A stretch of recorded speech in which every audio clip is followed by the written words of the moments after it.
실제로 여러분, 첫째 인 가운데 미혹이 일어나요. 두 번째 인 가운데 전쟁이 일어납니다. 세 번째 인 가운데 뭐가 일어나요? 기근이 일어나요. 기근 다음에 전염병이 일어나고 교회 핍박 시대 때 어떻게 돼요? 적그리스도가 일어나서 돈 앞에 다 무릎 꿇게 만드는 거예요.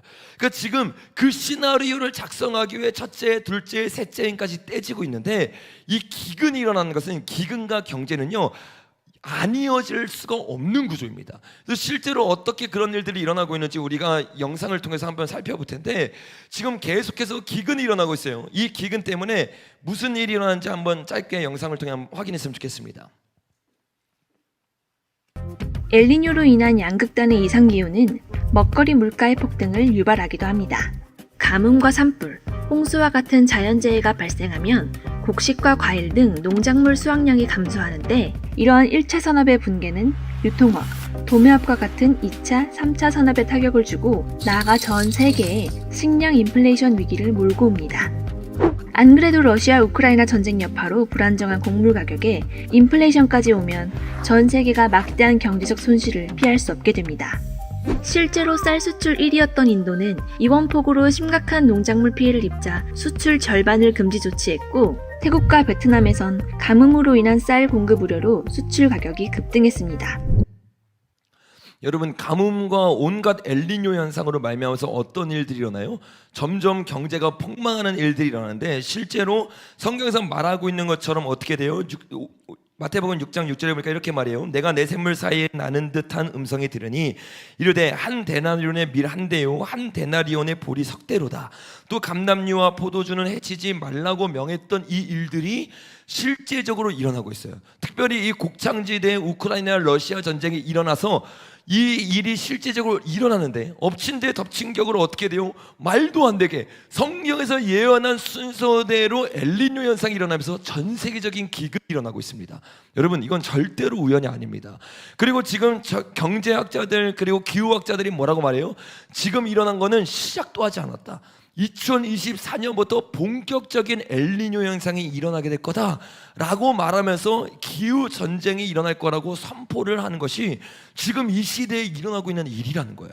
여러분, 이런 일들이 하나님이 일으키는 것이 아니라 그들의 거짓과 언론 선동과 그들의 기술로 일어난다는 것은 우리가 자세히 나눴습니다. 어찌 됐든 이런 일들이 우리에게 다가오고 있는 것은 사실인 거예요. 이런 일들이 다가오면서 저기서 말하는 게 무엇입니까? 단순히 곡물이 사라지고 식물이 사라지는 게 아니라 이것이 직격탄으로 어디에 오느냐? 경제적 손실로 다가오게 된다는 거예요. 그럼 우리가 조금만 지나면 이자율이 떨어지고 조금만 지나면 경제가 괜찮아지겠지. 성경에서는요 그렇게 예언하고 있지 않아요. 앞으로의 시대는요 점점점 어려워질 수밖에 없습니다. 여러분, 지금 우리가요 실제적으로도 준비해 놓지 않으면요 살아갈 수 없는 시대가 됩니다. 그러니까 지금은 펑펑 쓸 때가 아니에요. 적축하는 법을 배워야 되고, 점점 검소하게 살아야 되고, 편안하지 않는 삶 가운데서도 비천에도 청할 줄 아는 법을 배우는 일체의 비결이 우리에게 있어야 될 줄로 믿습니다. 이렇게 기후 위기를 통해서 우리에게 힘듦을 줘요. 그러면서 경제난이 일어나게 합니다. 이 경제난이 일어나면서 그들이 어떻게 해요? 점점 경제가 어려워지니까, 우리가 팬데믹 상황 때도 겪었잖아요. 점점 팬데믹 상황 가운데 어려워지고 소상공인들이 살기 힘들어지니까 어떻게 해요? 배급제를 하기 시작해요. 우리가 돈을 찍어낼게. 여러분, 그 진짜 바보 같은 일이에요. 돈을 찍어내면 당장은 괜찮아 보여요. 근데 어떻게 해요? 인플레이션 현상이 일어나면서 그 뒤에 점점점 어려워지는 겁니다. 근데 사람들이 전체적인 구도를 보지 못하니까 어떻게 해요? 돈을 찍어준다면 좋다고 줄 서가지고 다 돈을 받게 돼요. 근데 그 돈을 나눠주면서 어떤 식으로 돈을 나눠주느냐? 앞으로 화폐 가치가 점점 사라지기 때문에 이 상황들을 통해서 그들이 계획하고 있는 게 있습니다.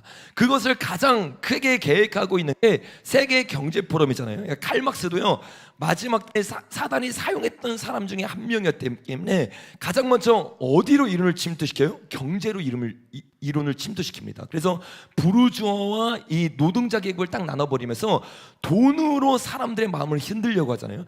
근데 그게 실패했는데 문화 때문에 실패했고, 문화를 다시 한번 다 무너뜨린 다음에 결국에 또 어디로 가냐? 돈으로 갑니다.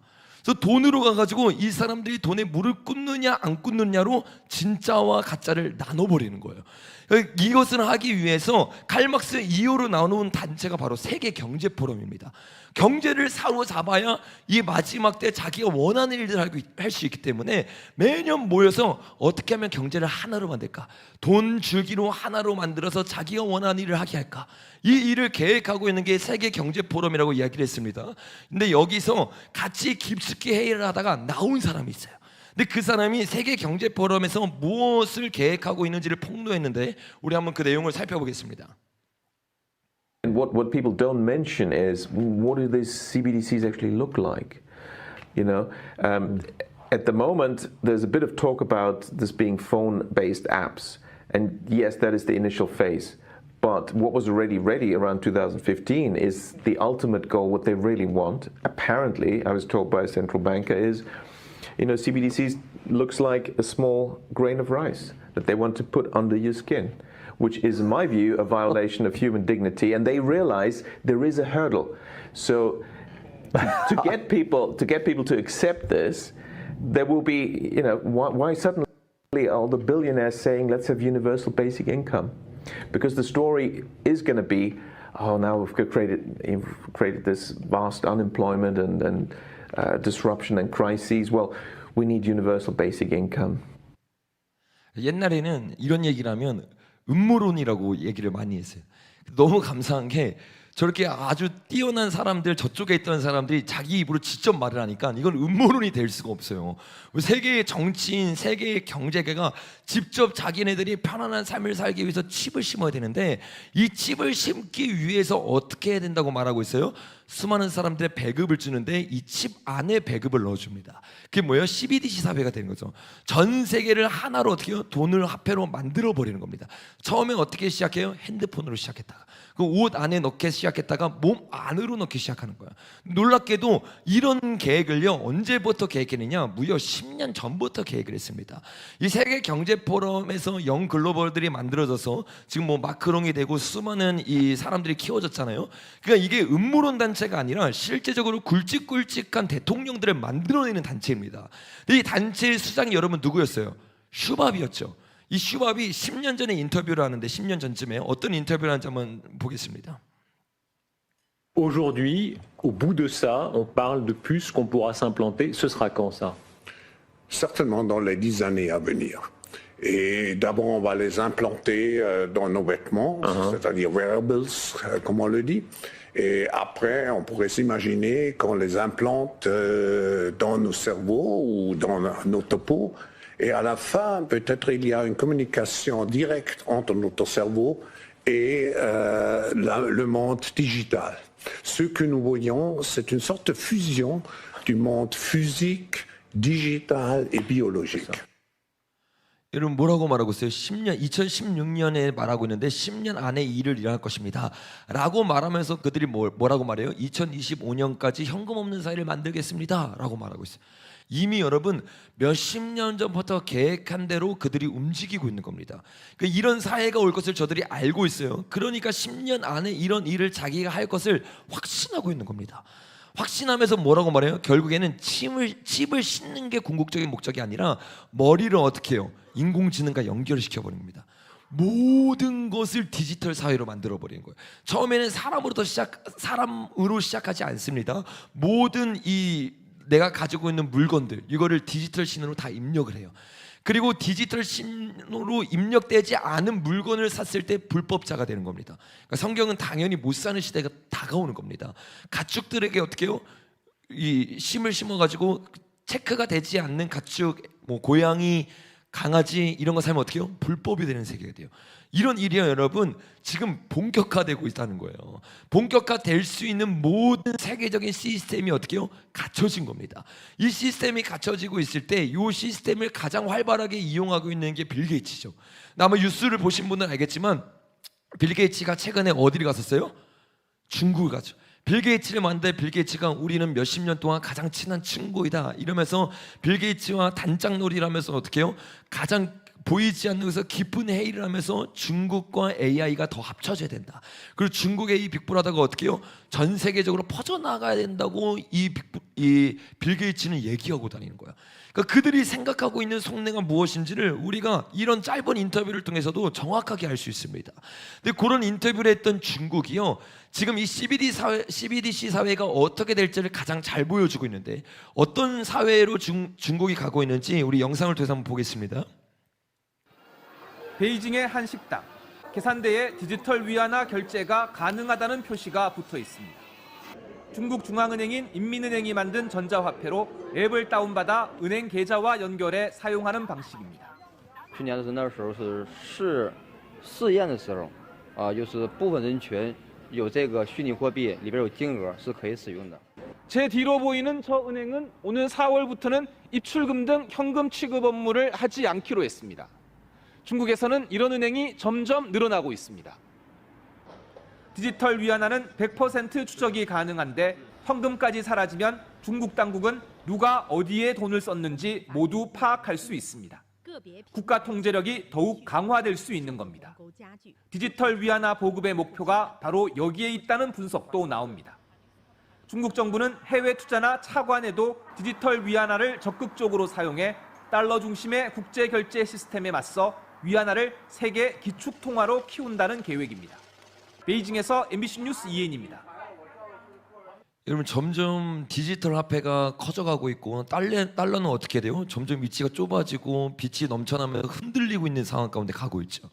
그러면서 전 세계가 어떻게 해요? 결국에는 세계 경제 포럼에서 말하는 것처럼 전 세계의 통화를 하나로 만드는데, 중국이 저거를 하는 이유를 전문가들이 뭐라고 말해요? 전 세계에 있는 중국인들을 어떻게 해요? 통제하기 위해서. 통제한 다음에 그들에게 어떻게 해요? 뭐를 샀는지, 무엇을 먹었는지, 어디서 뭘 하고 있는지를 다 알 수 있게 하기 위해서 저 일을 했다는 거예요. 중국이 저 일을 할 때는 무엇을 하는지가 뻔히 보이는데 왜 전 세계에서 저 일을 할 때는 저런 생각을 못 하는지 모르겠어요. 그냥 편안한 세상이 되고 그냥 자유로운 세상이 될 거라고 착각하면 안 됩니다. 저게 딱 법안이 발의되고 전 세계가 바뀌는 순간요, 그때부터 통제화 사회가 실제되기 시작하는 겁니다. 저렇게 통제화 사회가 되면 여러분 어떤 일이 있는지 우리가 예전에 영상을 봤는데 다시 한번 봐보겠습니다. They're constantly monitored by facial recognition cameras that are able to instantly put a face to a name. Now the Chinese are also ranked, given a mark out of a possible 950 points. A score in the 700s is considered good. Around the 500 mark is not. For now, the number is a sort of bank credit rating, keeping track of everyone's spending habits. I think being ranked is a good thing. A society has to have rules. It forces us to be well behaved. It may seem scary, but it's just like that here. We're used to it, and anyway, we don't have a choice. But in an effort to keep all of its subjects in line, Beijing is taking the system a step further in 2020. It's aggregating data gathered by banks, private companies, and the state to rate if someone's a good or bad citizen. By using the most data possible, the so-called big data, the system will play an important role in rebuilding a moral society. The state will go over every detail of a person's life with a fine-tooth comb. Their financial situation, spending habits, career, even behavior on social media. Criticizing the government online or displaying outward signs of wealth is a no-no. On the other hand, praising the party or giving blood increases your social credit. Xiao Wen Wang is a model citizen. Married with a child, she has a job in a retirement home, no debts, and she wouldn't dream of jaywalking. As a good citizen, I respect the rules of the road. If I didn't, I'd lose points on my social credit. In theory, everything can be taken into account in the social score, even the most innocuous errands like supermarket shopping. When Xiao Wen Wang makes an electronic payment, her purchases tell the state a lot about her. Buying cigarettes would count against her. On the other hand, nappies show she's an attentive mother. Beer could indicate alcoholism. She'd be better off buying water. In this pilot city of 8 million people, there are only 18,000 model citizens. For Xiao Wen Wang, there are perks to be had, such as paying half price for the bus. I get discounts for all public services, even at museums. And the library is free for me, thanks to my score. A good score brings benefits, but people with low scores lose rights. The cinema names and shames people considered untrustworthy, plastering their details, even their addresses, across big screens. It's a matter of principle. Those people have to be condemned. Those people aren't honest, so they have to pay the price. The Supreme Court has created a blacklist for so-called bad citizens, those whose ratings have dropped to 0. On it are companies, but also 23 million people to date. Among them is this journalist Liu Hu. He got a little too close to uncovering corruption among high-profile party members. After being sued for defamation by the subject of a story he'd written, he was blacklisted. He only realized when he tried to buy a train ticket and was told he was banned from traveling. That tells me I'm still on the blacklist. Punished because he's been branded untrustworthy by the state. Once you're blacklisted, you can no longer get a bank loan, start a business, buy an apartment, or even send your children to a private school. Liu Hu is among a tiny minority of people who have dared to criticize the system, which some are calling a digital dictatorship. I worry, because I think many people like me will be deprived of individual freedoms, and all of us will live with restrictions of one kind or another. 여러분 제가 한 이거를 2년 전에 한번 나눴었는데 2년 전에 나눴을 때 이렇게 안타까운 사람들이 많았을 거예요. 근데 지금 경제 기근이 우리 눈앞에 다가오고 있는 걸 느끼고 이거를 봤을 때 이게 얼마나 실제적인 이야기인지가 더 실감이 날 겁니다. 여러분 이런 사회가요 지금 우리 눈앞에 코앞에 와 있다는 거예요. 여러분 저와 여러분이 진짜 이 마지막 때를 준비하길 예수님의 이름으로 축복합니다. 근데 이 기후 현상은요 단순히 경제만 파탄시키는 게 아니에요. 이 기후 현상이 일어나면서 자연스럽게 나타나는 현상이 있습니다. 우리 마지막으로 이 영상 한번 살펴봤으면 좋겠습니다. 엘니뇨의 영향이 본격화돼 강우량이 늘고 지구 온도가 올라가면 모기가 기하급수적으로 번식합니다. 모기 번식을 막지 못하면 재앙이 닥칠 수도 있는데 단순히 물리면 가려워서 그런 게 아닙니다. 모기가 댕기열 같은 바이러스를 퍼뜨리는 내개체 역할을 해서 그렇습니다. 실제로 21세기 가장 강력했다고 평가받는 2015년 슈퍼 엘니뇨 당시 미국 콜로라도와 뉴멕시코에서는 페스트와 한타 바이러스가, 동아프리카 탄자니아에서는 콜레라가, 브라질과 동남아시아 등지에서는 댕기열이 창궐해 전 세계적으로 최소 6천만 명이 피해를 봤습니다. 아직 엘니뇨의 영향이 크지 않다고 평가받는 지금도 이미 남미와 아시아 일부 국가에서는 열대성 질병이 잇따라 발생하고 있습니다. 태국 댕기열 발생 건수가 3년 만에 최대치를 기록했고 페루에선 댕기열로 수백 명이 숨지자 국가 보건 비상사태가 선포되기도 했습니다. 우리는 이미 팬데믹으로 바이러스의 공포를 경험했습니다.